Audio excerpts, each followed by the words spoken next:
Coming to you live on our fourth try from 30 feet underground, it's the Unelectoral College. I'm Carson. And I'm Austin. And today's episode is the election. It's coming.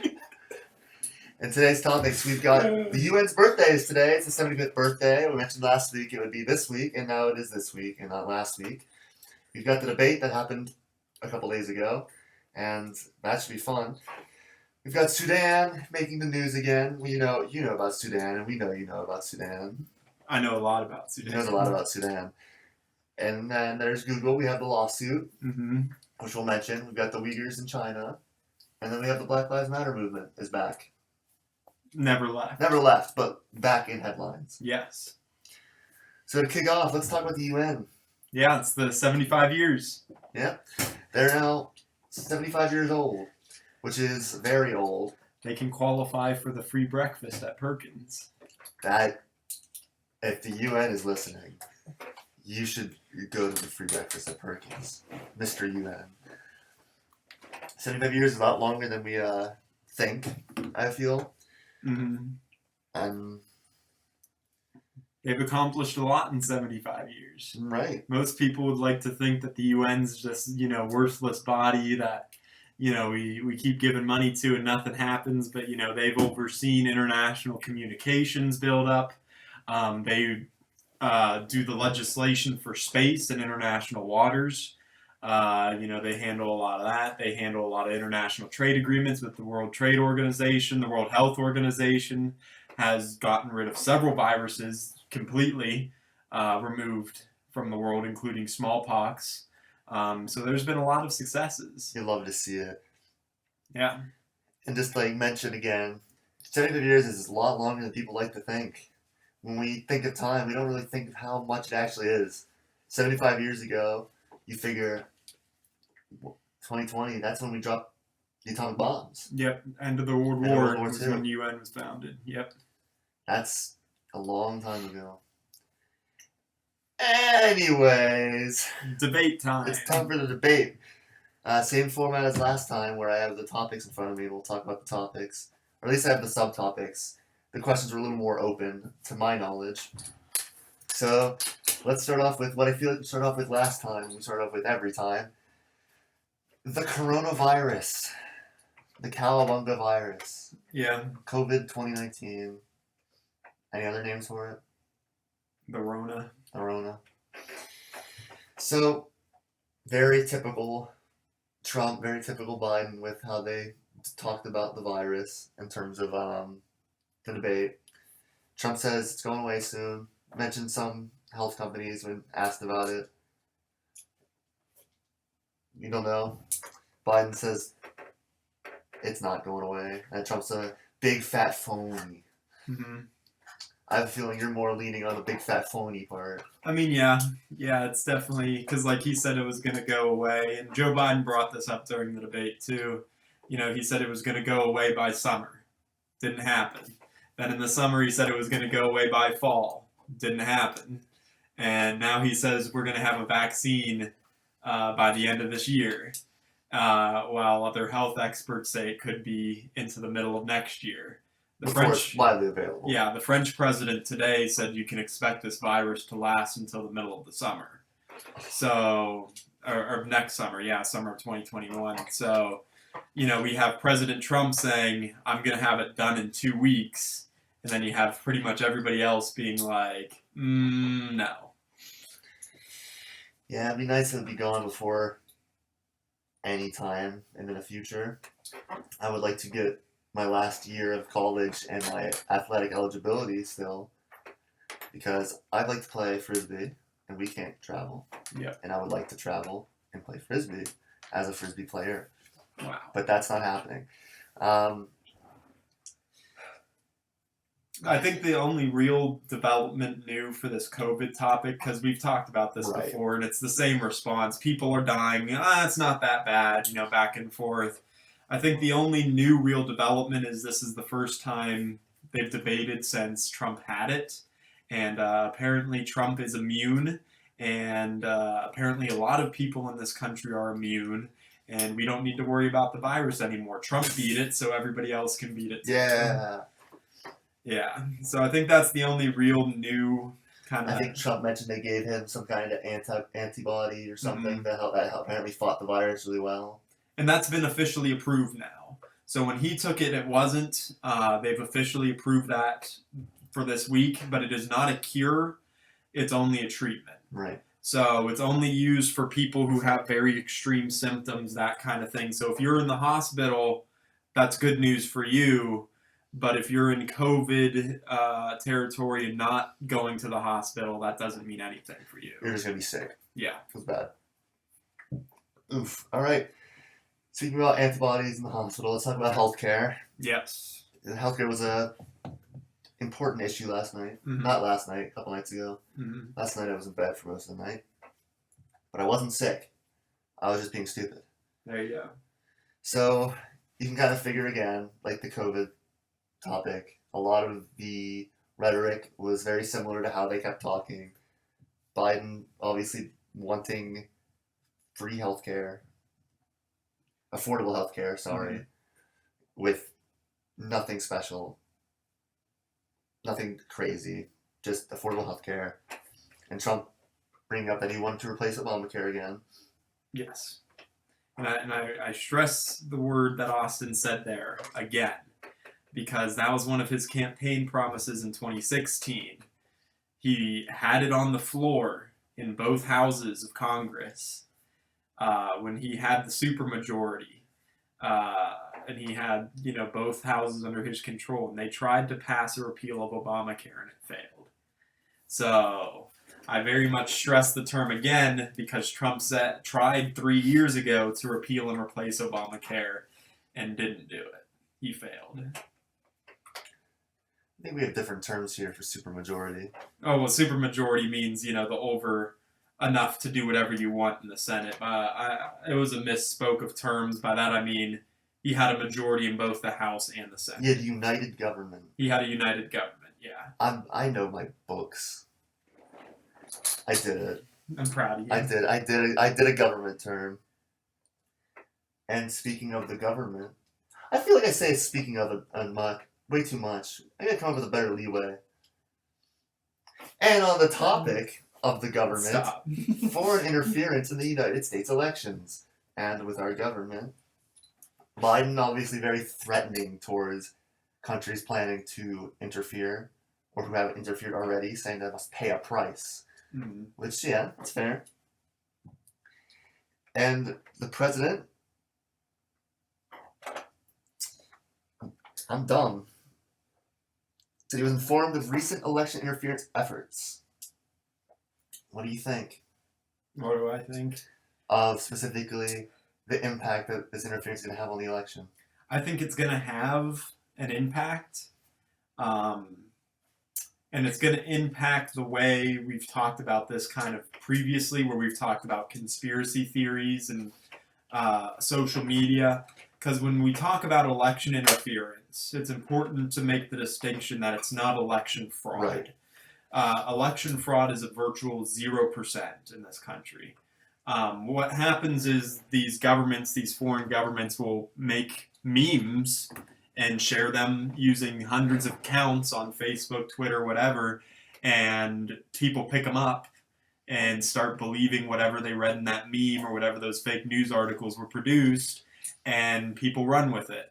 So, I think, this interfering with elections, it's nothing really new because the Russians have been doing it since 2016. It hasn't stopped. Fake news has been spreading. The memes are still out there.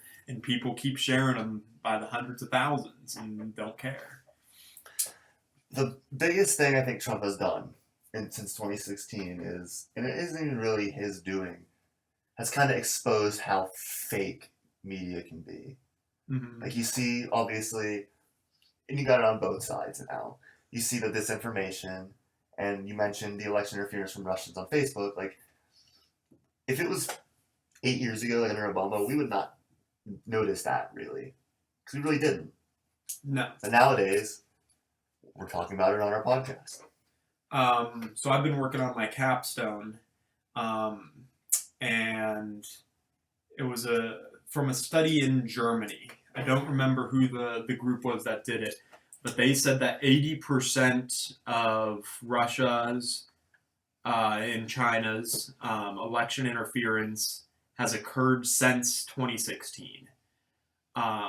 So, and that's over the last decade of their analysis. So, like, it is a growing problem. So it definitely wasn't a thing 8 years ago that we even considered or even looked into. It's only now. You're right.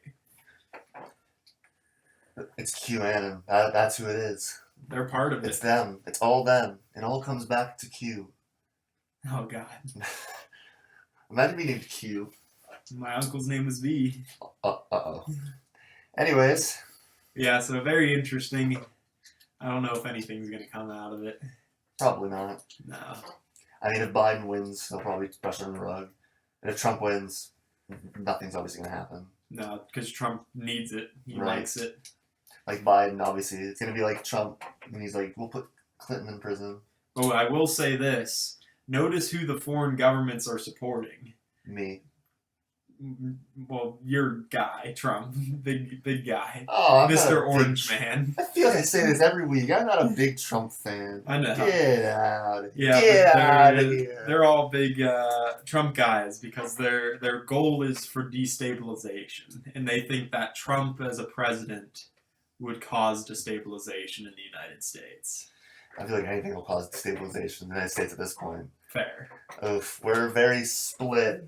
The Grand Canyon isn't the biggest divide anymore. And you figure I can see like North Korea supporting, because Trump obviously made strides to negotiate peace back in 2000 last year, Mm-hmm. or was it? I don't Well, remember. it's over the last Right, term. it's been It's over the last moving. 4 years. But obviously the Russia stuff is scary, is it Mhm. not? But let's talk about a different country. Let's talk about our neighbors on the south in Mexico and the border crisis Mm-hmm. with immigrants coming in. Specifically during the debate, they mentioned the children separatism at the border. Trump mentions that not all the kids who have been separated had parentals. They came with cartels as almost mules, child mules, and Biden just says this is disgusting. This is one of the harder ones to cover, I think, topic-wise, because I feel like there's a lot we don't see. There's a lot we don't know. So, like, I don't remember if I've ever told you this, but I was, like, at a border facility. I did, like, a ride along with Border Patrol. It would have been 2018, May of 2018. I was on the Texas-Mexico border. So I learned a lot about this immigration stuff. And the thing I'll say about this immigration thing is that if you hear anything about the border, it's true. Everything you hear about the border is true. The question you have to ask yourself about it is to what extent is it true? So when Trump says these kids came across with cartel members, they were drug mules, correct. When Biden says that these kids had families and they were separated from their parents, also correct. Both of those statements are true. So the question then is, how do we respond then? How do we deal with the situation? That's what we really need to work on. And we mentioned last week a lot about the border crisis itself when we were talking about sending police officers, federal agents, over the border to catch criminals. That obviously, that's not a part of the separatism issue, but it's just a backtrack, a segue from last week into this week. Mm-hmm. You mentioned to the extent that this happens. What extent do you think this happens to? There was a lot of it happening. There were several thousand kids who had their parents separated, but we were able to find their parents. Ever since this big outlash thing came out, we worked on reconnecting families and those kinds of things, and we've reconnected those families. As of now, there's 545 kids who have not found a parent, and we can't find anybody to account for them for. So out of the kids who have family, you can probably say a couple thousand. Out of the 500 left, you can probably assume maybe half, less than half, somewhere around there. So it's probably closer, if I have to estimate, A large 60% chunk. have family and then 40% or less don't. But, keep that with a grain of salt because, It's just an estimate. yeah, of it's course. just an estimate. It could be 70-30, it could be 50-50. I don't know. Right. We can't say. And honestly, the government probably doesn't know either. Right. It's going to be impossible to tell at this point because we can take DNA tests all we want, but we don't have the DNA of every Mexico citizen. That's me. Sorry. And like the thing of it is like, out of the 545 kids we have left, and out of the kids that we have given back to their parents, kids can come across the border as drug mules with their parents. So like that doesn't answer that question. Just because we found their parents doesn't mean that they were innocent. At the same token, these kids who we haven't found their parents, that doesn't mean they're guilty because their parents might just not be able to claim them. And now in America, it is, in my opinion, incredibly difficult to come up with a good solution, right? Because you mentioned that kids could be drug mules without their parents even knowing per se. What kind of punishment do we dish out to that? Because if we keep the kid, or if we arrest the kid, now it looks like the issue we have right now with the child separatism. Mm-hmm. It's very difficult in our big brother almost society where journalism can get everything to come up with a good answer that appeases everybody. Especially with such an issue like this where you mentioned that both sides are correct and are taking their correct parts. We can't come up with a great solution for this to appease everybody because of that. There's too much moving parts here, and there's too much, not at stake, but going on in the media circus to improve upon the situation. Mm-hmm. Yeah, I will say when I talk about everybody being correct, when I was in the border area, I met somebody who was the child of an illegal immigrant. They were an anchor baby, and they worked for Border Patrol.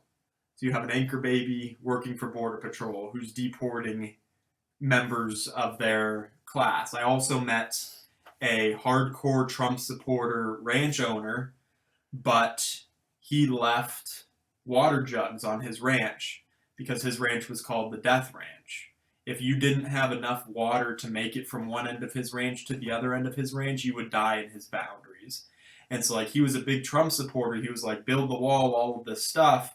But at the same time, he took steps to give illegal immigrants aid and water and food because he didn't want these people dying on the property.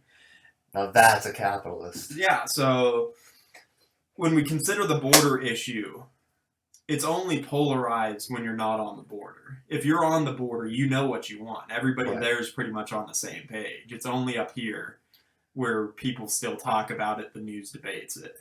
To that media circus, in my opinion. Yep, it's 100. You're 100% right. It's blown way up to the point where you almost have to choose a side. We probably shouldn't even be choosing sides, really. No. Next up on the ballot was North Korea, but I feel like we already touched upon that. Would you like to do that again?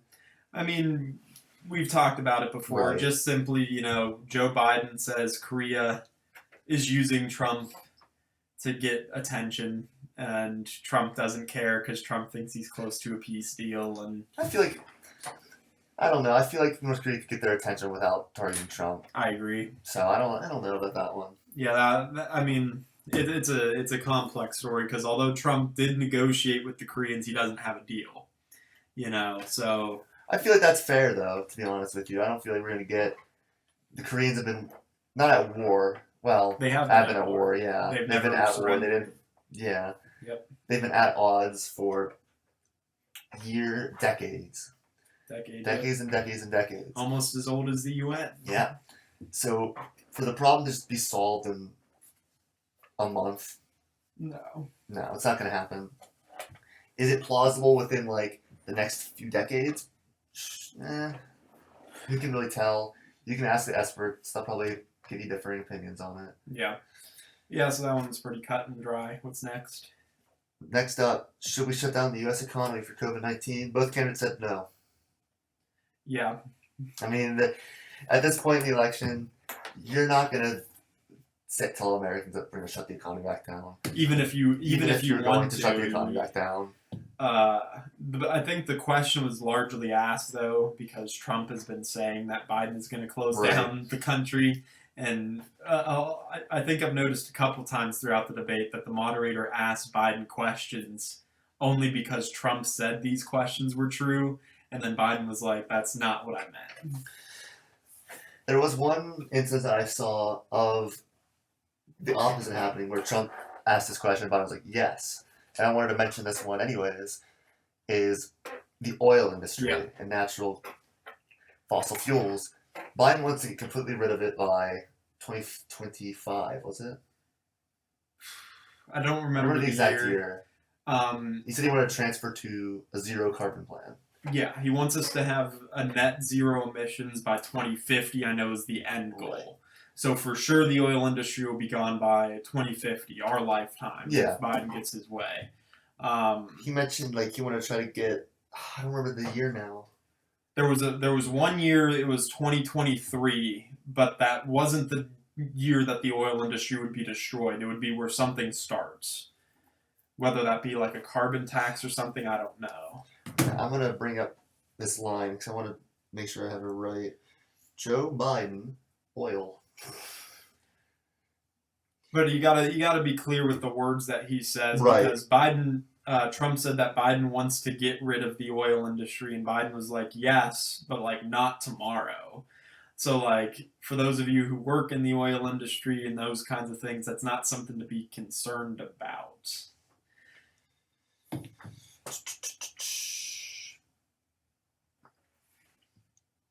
Got the quote?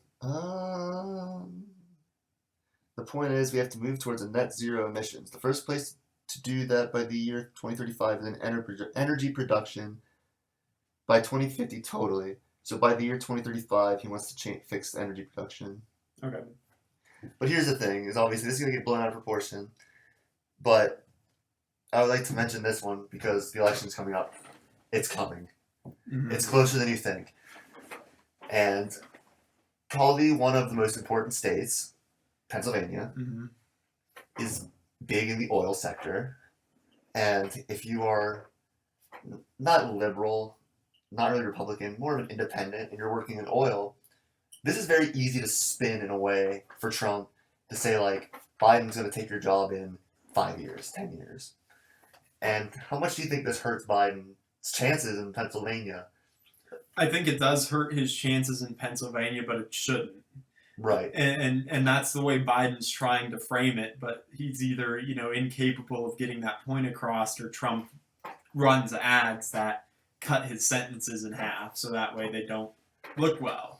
I saw an ad held the other day where it was literally Joe Biden, literally all he said was, I'm going to destroy the oil industry. And then you could very clearly tell that there was a cutoff. He was going to say something else, but the ad didn't show it. So I think Trump's going to win on this point, which shouldn't happen, but I think he will. I think Biden's at 6 points in Pennsylvania? I personally think Trump's going to win Pennsylvania anyways. The polling's all over the place now that we're getting closer, so it's hard to say. Right. I feel like if I had a cow to bet, I'm strong. Oh, it's just one of those things. I did a report for some communications class where I brought up not cherry picking but dishonest media. Mm-hmm. And now it's coming in the form of Trump cutting these ads off. Because I mentioned you can say anything you want without context if it's true. I can't just lie and say Trump killed a man. I killed Carson in the booth. How many times have you threatened my life in this booth now? That's not a threat. That's a threat. I think I've hypothetically killed you 4 times or 3 times. What a time! What a time to be alive. When we hit it big, I'll make a compilation of all the times I threatened your life.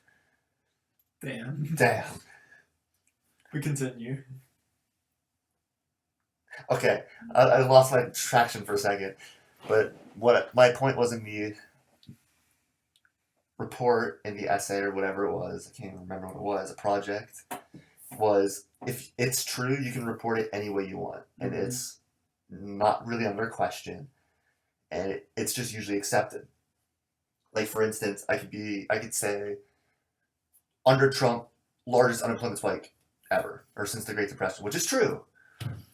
It obviously neglects a lot of issues, such as Cowabunga virus, but it's true, and I can report that as a headline. And is that something we should be straying away from in the future, where it's just this easy line that is completely out of context? When I don't know the statistic, I don't remember anymore, and I learned it in that class, but a percentage of people only don't even click on articles, they just read headlines. Oh, it's over Right? a majority. It's a lot. And if you just see that headline, under Trump, largest unemployment spike ever. I just don't feel like saying more words. Is that a thing we should be allowed to do? No. No. Right. That's not a partisan issue, huh? No. Don't take it out of context. If only we had some good people, a lot of good people in Congress, huh? We have Congressman Tim Ryan. Congressman Tim Ryan. That's all that matters. That's all that matters to you. I know love Congressman Tim Ryan. You work with Congressman Tim Ryan. I do. He's great. Before we move on, any other points you want to make on the debate? I think just looking at it holistically as a whole kind of thing, Biden showed that he, could speak. Yeah. And I think Trump showed that he could listen, could be gentle, and not speak over everybody the entire time. And I think that goes a lot in Trump's favor, because I think what got him through in 2016 was a lot of on the fence Republicans or independents who were like, "Oh, Trump's really, really bad." And then all of a sudden, Trump seemed nice in a couple speeches. Not so bad. And then they were like, maybe. Orange man, maybe. Orange man, maybe. And you figure the debate almost comes a little too late. No, for with sure. How much early voting we've had. There should be like 7 undecided voters left, if that. Doug is the only undecided voter left in America. Get out there and vote, Doug. Are we talking about the Doug I know? I was talking about the video. The Doug Schmoyoho video. Link in the description. You say that as if it's not worked for me. Yeah, I don't know how to do the tech stuff, so link in the description on Austin's discretion. Anything you see on the channel was 100% created by me, except for the podcast itself. That's like 70% created by you. I do all the electronic work behind the scenes, like put it in Windows Movie Maker and sit there for an hour. Yeah. Good times. Good. Sometimes. Hey, last time I put it up there, we went to the mall instead. That was fun. True. That was fun. You got anything interesting planned after this? It's the United Nations birthday. I made cupcakes. Oh, he did make cupcakes apparently. I haven't seen them yet. You will. They have little flags on them. Ooh. Do they have the UN logo on them? No. Just like nation flags. Oh. How much did you buy the nation flags for? Like 40 cents a bag? Yeah. What a world we live in. We're going to buy a bag of flags for nickels on the dime. All right, but you ready for this next topic? I know you're ready for this next topic. Which one? Sudan. What a time. I love Sudan. I feel like we predicted this. Yeah. We did it. We're great. In the news, Sudan has been making peace deals. Trump has brokered peace between Sudan and Israel. And I think we said that last week, that was a potential happening, with all of the happening in the area, that other countries like Sudan might follow. And I feel like we should mention it again. We have time to talk about Sudan. Let's talk about a little bit more in the area. How much do you think this affects other countries' willingness to make peace and push aside things with Israel? I mean, the more countries that do it, the more countries that will continue to do it. It's a snowball effect. Right. Just like when did we bring up the national, political, or popular vote interstate compact? A long time ago. I don't know. Oh, it could have been that long ago. 2 episodes ago? Episode 5? Oh, I don't remember the exact episode number. I asked you before today. What episode were we on? Oh, I don't Like know. 7? I hope it's episode 7. I'm gonna look like an idiot if it's episode like 6. I think it's episode I'm pretty sure it's 7. episode 7. I hope it's episode 7. I just took your word for it. Yeah, if it's not episode 7, it'll be in the description that I said I'm an idiot. The one where I think it's episode 7. But, okay, back to Sudan. We've topicked enough. Hit me up with some Sudan facts. Sudan, made peace with Israel. Sudan, as talked about last week in our map video, is a Muslim majority country in Africa. So as a Muslim majority nation, they didn't recognize the existence of Israel because they, for their religion, claim that as part of their territory. So this is the first time they're having peace. It's not really that big of a deal because Sudan and Israel were never at war ever. Right. So not really a concern of war there, but the fact that another Muslim majority nation is recognizing Israel is huge to the future stability of Israel, and it's also huge to the economic development of Sudan. Right. I thought I was going to say that, where it's like, it doesn't mean as much to Sudan as it means for... I worded that terribly, huh? It doesn't mean... It means more for Israel. It means a lot to other countries as well. Yeah. It's like the effect of it, the consequences of it are...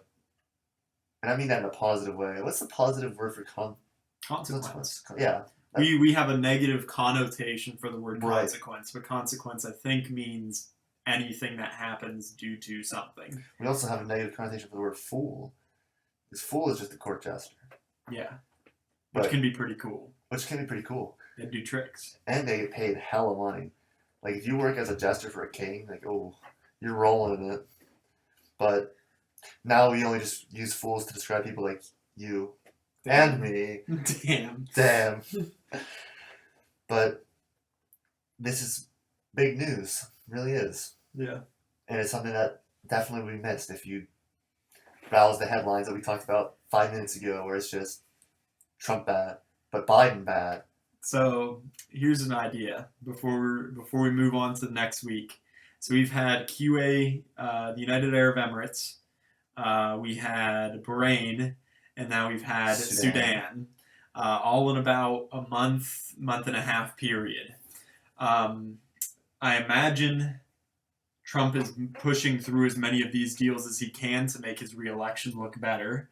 And we still have about a week left until the election. We've got one more episode left for the election. It's coming. And so gut instinct tells me there's going to be one more peace deal, like maybe the day right before the election. All right, so I think we should make definite guesses right now. Who do you think is going to be the next country that makes a peace deal with Israel? It feels like I'm a big game player, obviously, right? Uh-huh. I hate saying the word gamer. Gamer has a negative connotation too. But this reminds me of, I play Smash Brothers, and they always have the big reveals. My guess is going to be Oman, but let's see. You thinking Oman? I'm thinking Oman. Oh man. Which one of these is North Korea? I'm thinking it's going to be something off the beaten path a little bit. So I don't necessarily think it's going to be one of the close neighbors. I'm gonna say I think in Kuwait. Kuwait and Oman, huh? And if Smash has taught me anything, if predicting Smash characters, we're both wrong. Yeah, Kuwait. It's gonna be Brazil. Brazil. Out of left field. out of South Field, it's Brazil. Who has no real stake in the matter. I think they already have diplomatic relations. I assume so. I mean, they don't really have any reason to be against any countries in the area. All right, but yeah, so those are predictions. Place your bets. Do you think Vegas has a line on them? No, but we'll start one, link in the description. Okay, now at this point, I could get linking a video and making a description. I cannot create odds in Vegas to link to on what country will join the deal next. If there is a line I can click to it. What's the gambling age in Ohio? Is it 18 or 21? Ooh, I'm missing out. I mean, secure your future by investing in your money.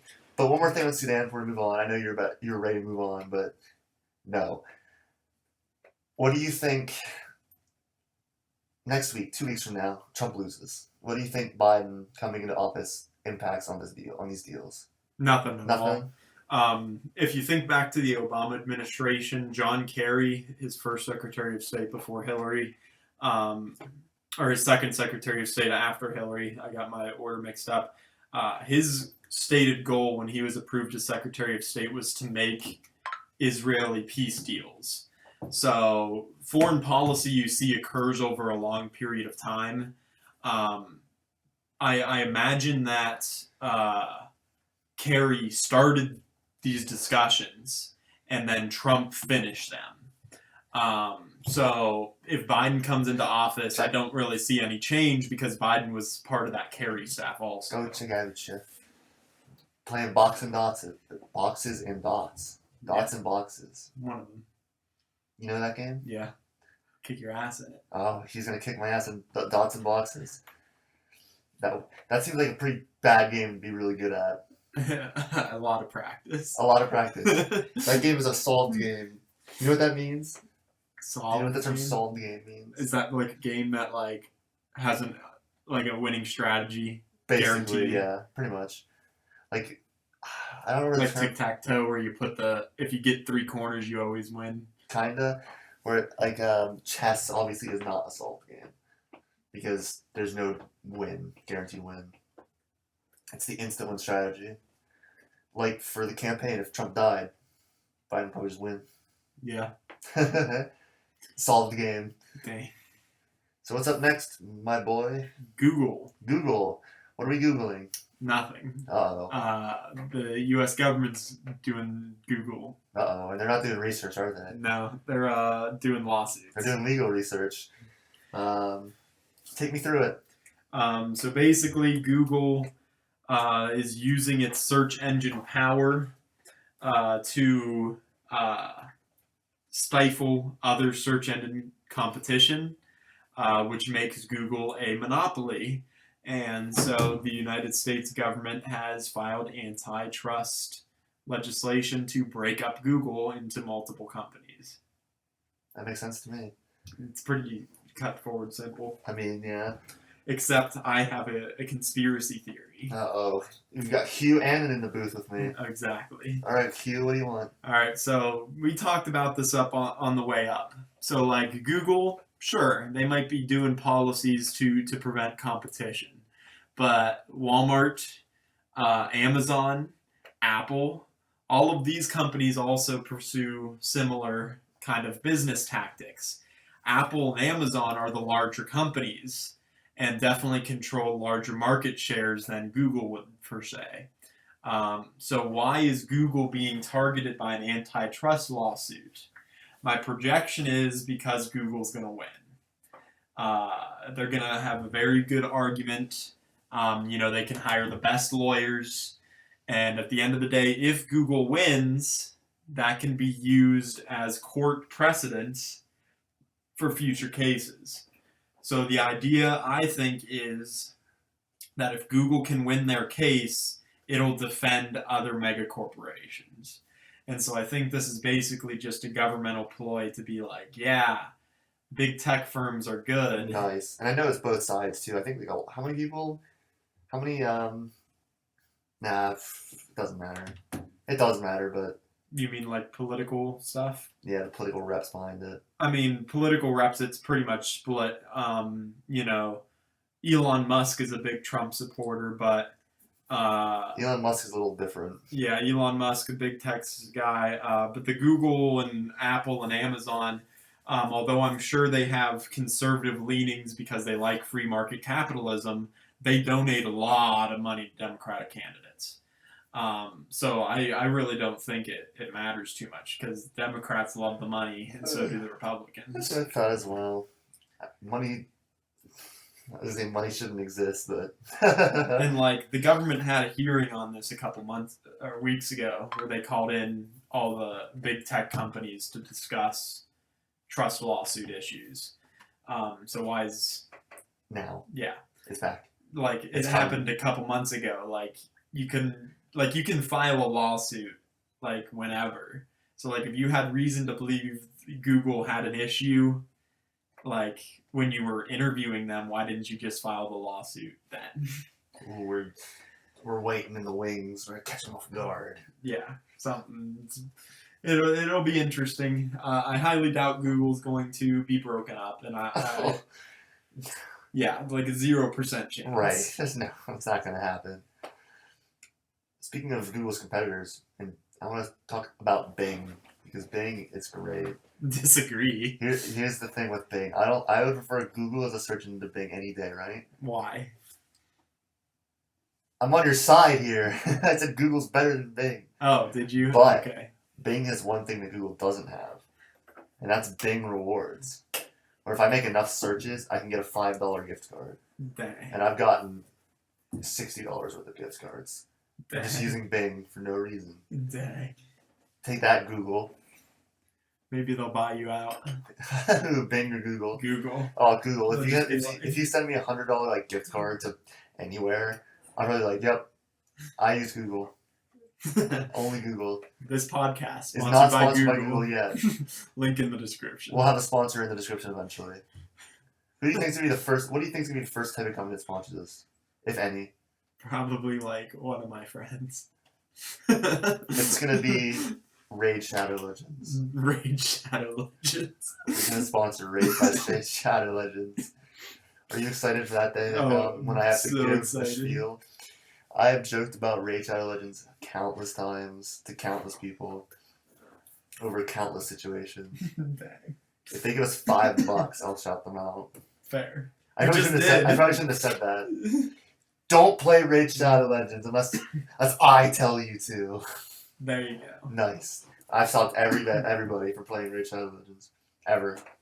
Beautiful. It's over. It's over. Next up, we've got the Uyghurs. Yeah. In China. Yep. Would you like me to start? I mean, I can start. It doesn't matter. Uh-oh. Go for it. We've reached an impasse. So, go for it. You get the Chinese minority Muslim group, the Uyghurs, mm-hmm. have been undergoing genocide.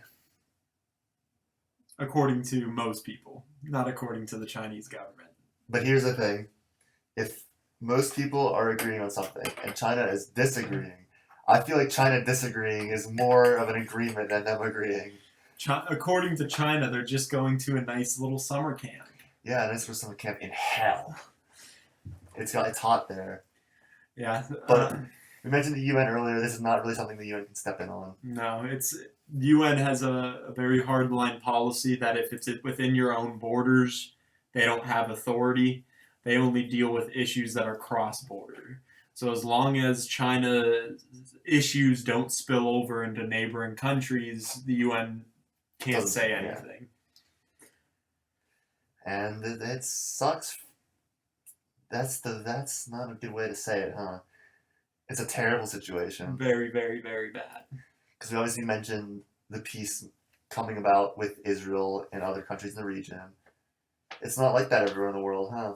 No. We're not setting aside religious differences everywhere. You can check in the map section and hear all about crises. Yeah, that's not in this description. That's in the last description. Yeah. I think. I might have put it in the last description. You should have. I should have. I think I did.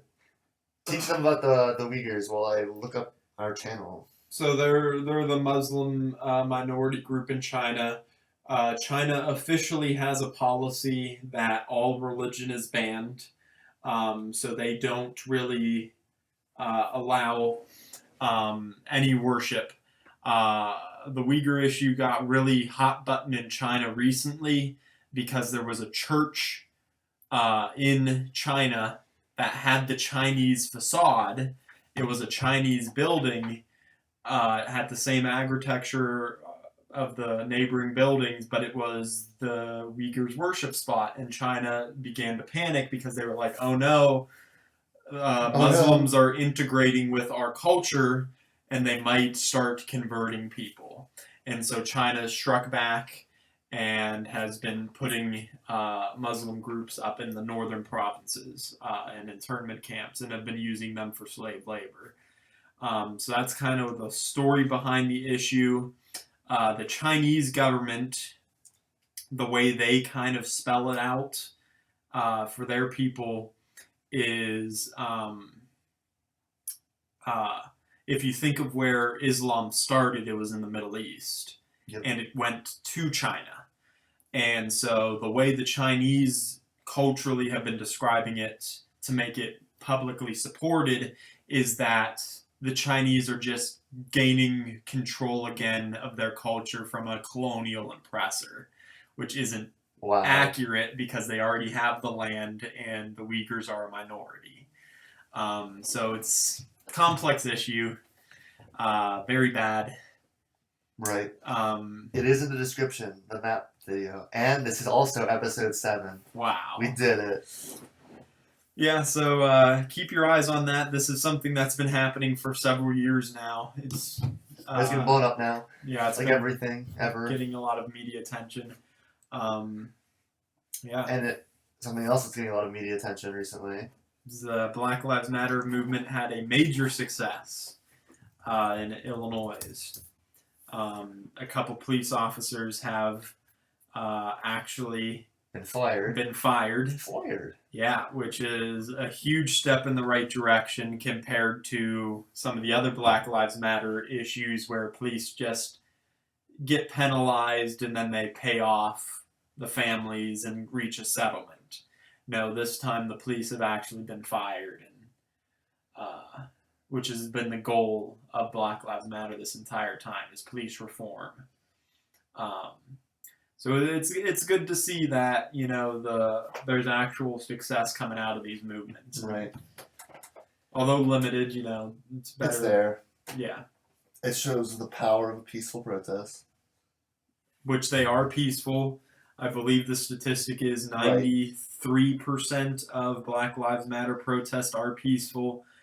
So do not assume that Black Lives Matter protests are usually violent. Typically violent. USA Today is where we're learning about the police being fired. They've also are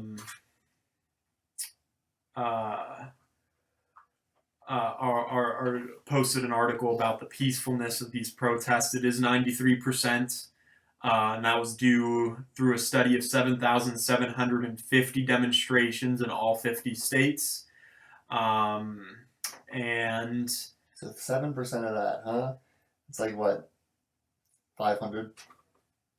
Yeah. Of course, that's still too many. And you also have to consider, too, what the extent of violence is. So, I tipped over a trash can. This is now a violent protest. Exactly. So I'm here in Youngstown, Ohio, with Austin here, and we had a Black Lives Matter rally. And at one of our rallies, a brick was thrown through the window of a cop car. That was it. No buildings were burnt. No businesses were hurt. It was one window on one police car. Which, does that make us a violent protest? Or does that make us a peaceful protest where one person decided to get a little aggressive with the police car? Rowdy. So that's the story we need to realize here, is that these are peaceful protests, despite what the media says, and police reform is necessary, and in some cases we're getting there. But not everywhere. Not everywhere, no. I'll say this because I thought this was insane. So in Amazon has geo-district selling points. Yes. So like if the city of Youngstown or one city was like, we don't want you to sell this product here, Amazon would stop selling that product in that city. Yep. So Canfield is a little whiles away from here. They're also known as Clansfield, because the Klan was very active in that city in the 1920s. There was a petition going around at the height of this Black Lives Matter movement in Canfield that Amazon should not be able to sell Black Lives Matter merchandise within the city of Canfield. And also to add, Canfield has a population that is 99% white, yet over 10% of their traffic stops and arrests are of minorities. Very bad. Very bad statistics for that city. So, although Illinois has had their success with the firing of a couple police officers, cities like Canfield still exist, where police are pulling over blacks at 10 times the rate of which they live in the area, and there are also a large group of people that are actively pursuing suppression of Black Lives Matter movements within their city. Which won't end well for them. No. If he's suppressing protests like this, it's just a terrible idea. Just reform. Of course, I say that from here. Easy to say for me. Mm-hmm. Just be good. Easy. Don't be bad. Don't be bad. Don't be good. Don't not be good. Yes. Don't. You got it. Don't. You can stop. Don't stop. Fun stuff. That's the game. That's the show. That's the show. Anything else you want to mention before we get ready to clock off? No, I think that pretty much covers all the major news stories this week. Yeah. That's the right there. Yep. Yeah. He's making waves. Sound waves. Da-da-da. Wow. I saved the clip earlier because we had a couple of tries. I saved the clip of Carson laughing. I'm going to put it at the end of this probably. Yeah, I've failed at doing the intro a couple times. It was pretty bad. Yeah, so when we log off, you're going to hear laughing for a good 10 seconds. Maybe, if I'm not lazy and actually do it. Anyways, that was a long period of nothing, huh? Anyways, we're signing off. This is Austin. This is Carson. And we'll see you next week. The election's coming up. Stay tuned.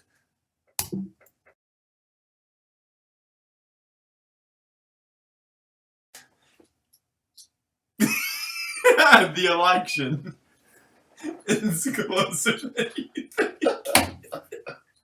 It's coming. It's close.